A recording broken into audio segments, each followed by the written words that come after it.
السلام علیکم friends, welcome back to my channel. اس ویڈیو میں آپ لوگوں سے خوبصورت اولاد کے لیے ایک بہت ہی پاورفل وظیفہ شیئر کروں گی۔ حمل ہر عورت کی زندگی کا سب سے خوبصورت دور ہوتا ہے۔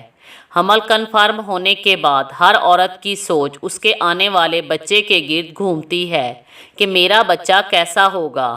ہر عورت چاہتی ہے کہ اس کا پیدا ہونے والا بچہ صحت مند اور خوبصورت ہو۔ اس سے کوئی فرق نہیں پڑتا کہ بچے کی جنس کیا ہے، لیکن بچے کا صحت مند اور خوبصورت ہونا ہر عورت کا خواب ہوتا ہے۔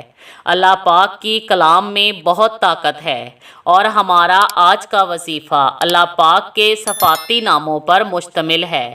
اگر آپ حاملہ ہیں تو آپ کو حمل کے دوران خوبصورت بچے کی پیدائش کے لیے ہمارا آج کا بتایا ہوا وظیفہ ضرور کرنا چاہیے۔ انشاءاللہ تعالی جو عورت بھی یہ وظیفہ کرے گی اس کا ہونے والا بچہ صحت مند اور خوبصورت ہوگا۔ جو حاملہ عورت بھی حمل کے دوران روزانہ باقاعدگی کے ساتھ یہ وظیفہ کرے گی انشاءاللہ تعالی اسے 100% رزلٹ ملے گا۔ اس کے لیے حاملہ عورت کسی بھی نماز کے بعد باوضو حالت میں روزانہ 313 مرتبہ یا مصورو یا جمیلو پڑھے۔ اول و آخر ایک مرتبہ درود ابراہیمی پڑھے۔